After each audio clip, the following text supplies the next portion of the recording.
சவுல் ஒரு பராக்கிரமசாலிய பலசாலியை கண்டா தன்னிடமாய் சேர்த்துக்கொள்வான். ஆனா தாவீதோட வாழ்க்கையில பாருங்க, அவன் கர்த்தரை நம்பி செயல்படுகிறவனா காணப்பட்டதுனால, கர்த்தருடைய வார்த்தைக்கு கீழ்ப்படிந்து செயல்படுகிறவனா காணப்பட்டதுனால நம்ம நிறைய இடத்துல வாசிக்கலாம், தாவீது கர்த்தரின் வார்த்தையின்படியே அப்படின்னு இருக்கும். ஒரு யுத்தம் வருதுன்னா உடனே கர்த்தரிடத்துல போய் விசாரிப்பாரு, ஒரு பிரச்சனை வருதுன்னா கர்த்தரிடத்துல போய் விசாரிப்பாரு, என்ன ஒரு காரியத்தை செய்யணும்னாலும் முதல்ல கர்த்தர்கிட்ட கேட்டு கர்த்தருடைய ஆலோசனைப்படியே செயல்படுகிறவரா, கர்த்தருடைய வார்த்தைக்கு அப்படியே கீழ்ப்படுகிறவரா. கர்த்தருடைய வார்த்தை கிடைச்ச பிறகு அந்த வார்த்தையை அவர் என்ன செய்யல, எந்த இடத்துலயும் அவர் மீறினார்னு சொல்லி வேதத்துல நம்ம பார்க்கல.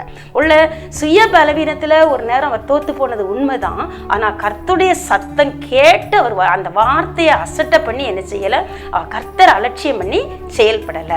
அது மாத்திரம் இல்ல, ஒரு பலசாலிய பராக்கிரமசாலி மேல நம்பிக்கை வச்ச சவுல போல இல்லாம இவர் எப்படிப்பட்டவரா இருந்தார். எந்த சகோதரர்கள் இந்த தாவீதை அற்பமா எண்ணாங்களோ, எந்த தகப்பன் இந்த தாவீதை துச்சமா நினைச்சாரோ, அந்த தகப்பனை அந்த சகோதரர்கள்லாம் இவரை தேடி வராங்க.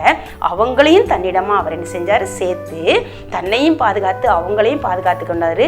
எப்படின்னு சொன்னா, அவருடைய நம்பிக்கை இந்த மனுஷர் மேல இல்லை, என்னை பாதுகாக்கிற தேவன் என்னுடைய குடும்பத்தையும் பாதுகாப்பார்,